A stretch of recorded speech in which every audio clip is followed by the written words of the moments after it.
संगतकार। संगतकार का मतलब होता है साथ देने वाला, और कवि है हमारे मंगलेश डबराल।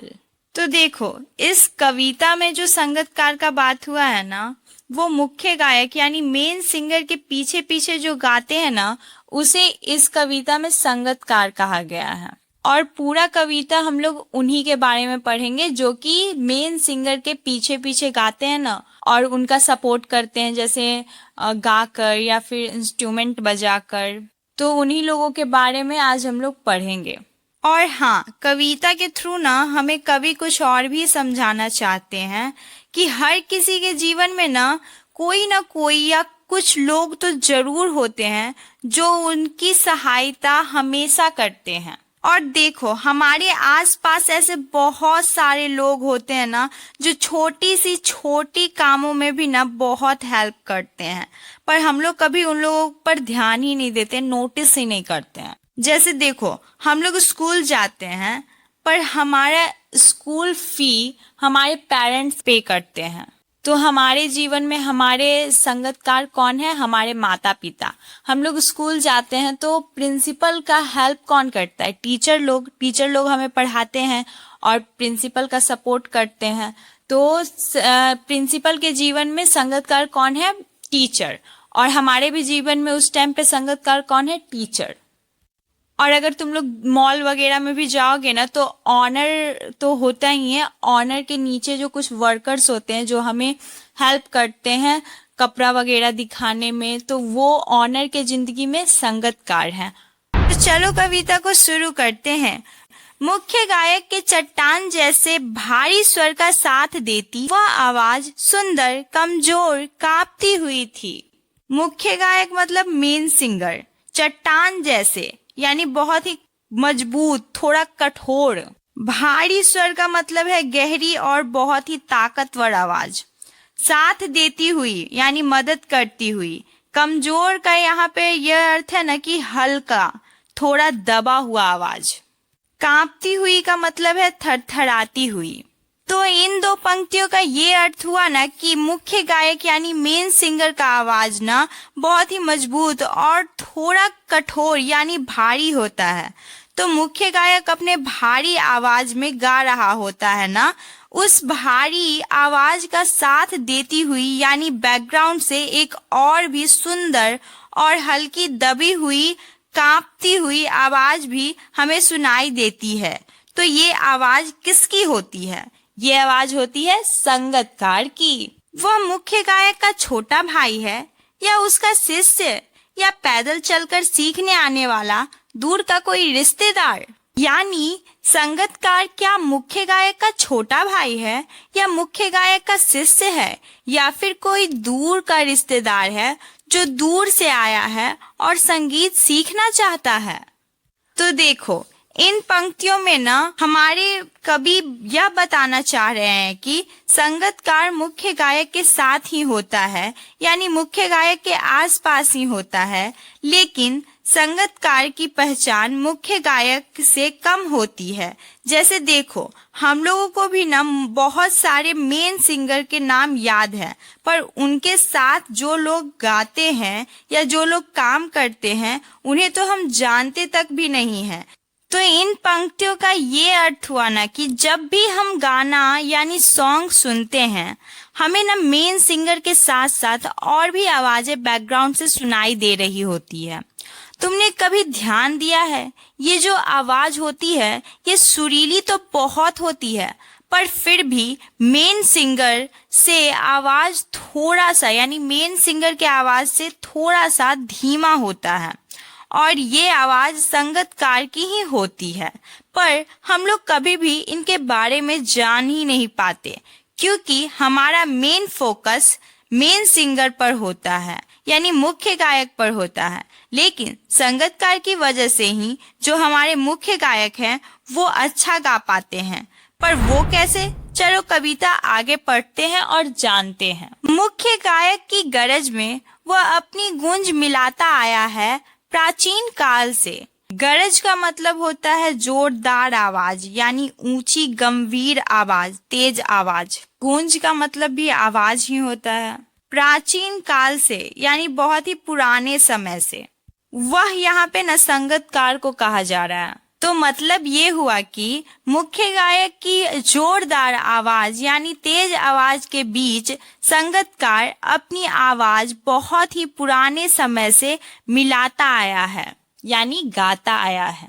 गायक जब अंतरे की जटिल तानों के जंगल में खो चुका होता है, अंतरा का मतलब होता है ना, देखो जब कोई गाना हम लोग सुनते हैं ना तो उसके स्टार्टिंग फर्स्ट वाले पैराग्राफ को मुखड़ा कहा जाता है और उसके बाद जितने भी पैराग्राफ्स होते हैं उसको अंतरा कहा जाता है। जटिल तानों का मतलब है कठिन सुर।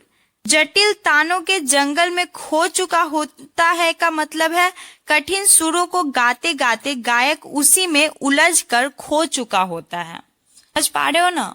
यानी मुख्य गायक गीत गाते समय जब अंतरे यानी गीत के बीच वाले भाग के कठिन सुरों को गाता है तब वह सुरों की गहराई में उलझ कर खो जाता है या अपने ही सरगम को लांघ कर चला जाता है भटकता हुआ एक अनहद बे।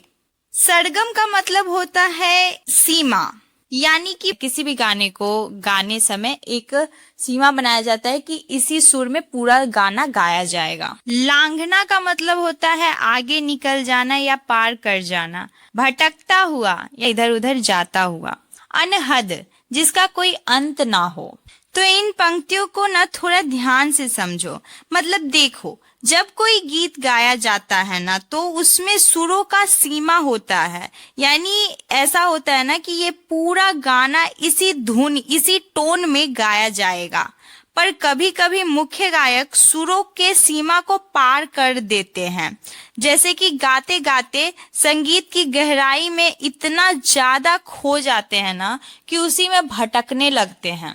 यानी मुख्य गायक भूल जाता है कि अब वापस से किस सुर में गीत को गाना है, आगे गाना है। अगर तुम नहीं समझ पा रहे हो ना तो जैसे देखो, कभी कभी तुम लोगों ने भी बहुत पुराने गाने सुने हैं, जैसे लता मंगेशकर जी के गाने। अगर नहीं सुने ना तो ध्यान से सुनोगे ना तो तुम्हें पता चलेगा कि कहीं कहीं पर ना राग यानी सुर को लंबा खींचा जाता है, तो उस राग को ना गाना थोड़ा मुश्किल होता है। और मुख्य गायक जब उस कठिन गाने में राग इतना ज्यादा लंबा खींचने लगता है ना तो उसी राग को गाने में वह बिजी हो जाता है, यानी उसका पूरा ध्यान उसी राग पर चला जाता है और वो इतना ज्यादा खो जाता है ना कि मानो वो भूल ही गया हो कि अब पूरा गाना हमें किस धुन में गाना है। तब संगतकार ही स्थाई को संभाले रहता है, जैसे समेटता हो मुख्य गायक का पीछे छूटा हुआ सामान। स्थाई का मतलब होता है गीत का मुखड़ा यानी स्टार्टिंग वाला भाग। समेटना का मतलब होता है उठाना, लेना, इकट्ठा करना। समान न यहाँ पे संगीत के धुन यानी सुरों को कहा जा रहा है। यानी जब मुख्य गायक कठिन सुरों को गाते समय उलझ जाता है तो संगतकार ही पीछे से संगीत के मुख्य भाग को गाकर गायक की मदद करता है।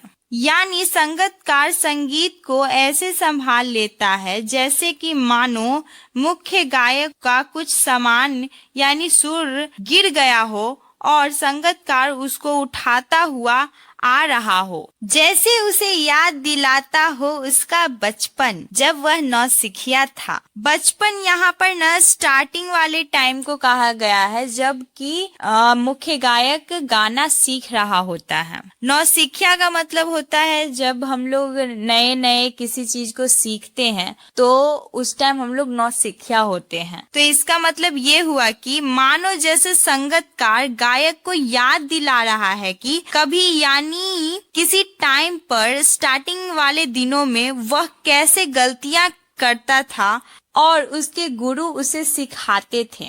यानी इन पंक्तियों का यह अर्थ है कि मुख्य गायक जब सुरों में उलझ जाता है तब संगीतकार ही संगीत के सुरों को संभाल कर गाने को गाता है। और ये सब देखकर तो ऐसा लगता है कि मानो गायक अपना सामान यानी संगीत का मुख्य भाग भूलकर पीछे छोड़कर चला जा रहा हो और संगीतकार उस सामान को उठाकर पीछे से लेकर आ रहा हो। जैसे कि ऐसा कभी आपके साथ भी हुआ होगा कि आप अपना लंच छोड़कर घर से निकल ही रहे होते हो कि मम्मी का पीछे से आवाज आता है, अरे लंच तो ले जाओ। तार सप्तक में जब बैठने लगता है उसका गला, तार सप्तक यानी ऊंचा सुर, गला बैठना मतलब होता है ना कि आवाज थोड़ा भारी हो जाना। यानी मुख्य गायक जब ऊंचा सुर गाता है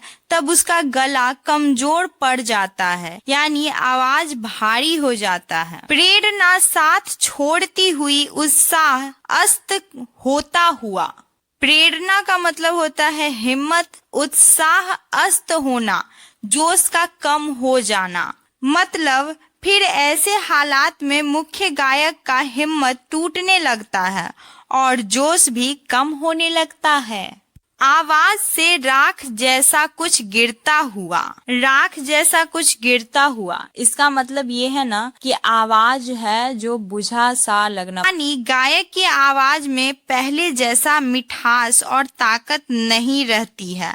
आवाज कमजोर हो जाता है, जैसे कि आग जब बुझ जाता है तो केवल राख बचती है, वैसे ही गायक का आवाज बुझा बुझा सा लगता है।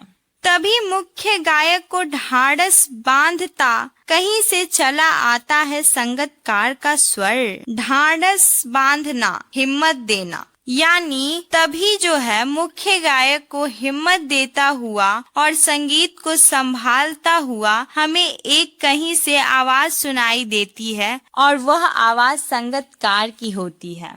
तो इन पंक्तियों में ना कवि कहना चाह रहे हैं कि जब ऊंचे स्वरों को गाते समय गायक का गला बैठ जाता है और आवाज बिखरने लगता है और उसका हिम्मत टूटने लगता है, तब संगीतकार ही पीछे से संगीत को दोहराकर उसे हिम्मत देता है।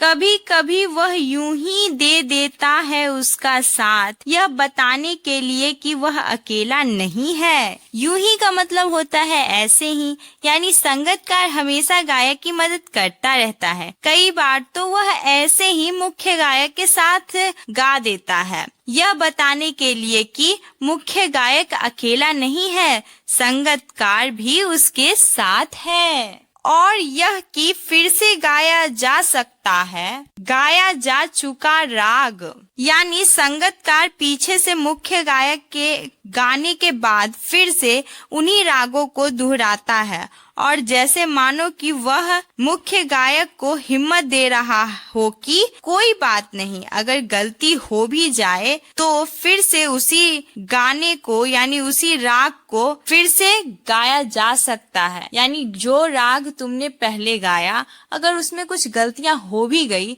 तो कोई बात नहीं, फिर से गा लेंगे। तो इन पंक्तियों के माध्यम से संगीतकार मुख्य गायक से यही बोलना चाह रहा है कि हिम्मत मत हारना, हम लोग सब एक साथ हैं, यानी संगीतकार हमेशा मुख्य गायक के साथ है। अगर किसी राग को या किसी सुर को गाते समय कोई गलती हो भी जाएगा मुख्य गायक से, तो पीछे से संगीतकार उसे संभाल लेंगे और कोई चिंता वाली बात नहीं है, उस राग को वापस से सब मिलकर गा लेंगे। और उसकी आवाज में जो एक हिचक साफ सुनाई देती है, हिचक का मतलब होता है संकोच यानी झिझक। तो मतलब ये हुआ कि संगीतकार के आवाज में संकोच यानी एक हिचक सुनाई देती है या अपने स्वर को ऊंचा न उठाने की जो कोशिश है, यानी संगीतकार कोशिश करता रहता है कि उसका आवाज मुख्य गायक के आवाज से ऊंचा ना उठे, यानी मुख्य गायक के आवाज से नीचा ही रहे उसका आवाज। उसे विफलता नहीं, उसकी मनुष्यता समझा जाना चाहिए। विफलता का मतलब होता है असफलता, मनुष्यता यानी इंसानियत यानी खूबी भी हो सकता है। तो मतलब ये हुआ कि संगीतकार अपने आवाज को नीचे रखता है। इसका मतलब ये नहीं है कि वह ऊंचा नहीं गा सकता या फिर वह अच्छा नहीं गा सकता। वह गा सकता है, पर फिर भी ये उसकी इंसानियत है, यानी उसका खूबी है, अच्छा गुण है कि वह मुख्य गायक को आगे रखना चाहता है। इन पंक्तियों का यही अर्थ हुआ कि संगीतकार के आवाज में एक हिचक सुनाई देती है कि वह थोड़ा संकोच में गाता है ताकि मुख्य गायक के आवाज पर ही सब लोगों का ध्यान रहे। पर ऐसा नहीं है कि उसका आवाज सुरीला नहीं है या फिर दमदार नहीं है। उसके आवाज में भी बहुत मिठास है और वह भी बहुत अच्छा गा सकता है, पर वह फिर भी मुख्य गायक के आवाज को निखारना चाहता है और यही उसकी इंसानियत है। वह मुख्य गायक से हमेशा नीचा रहना चाहता है और मुख्य गायक को ही आगे रखना चाहता है।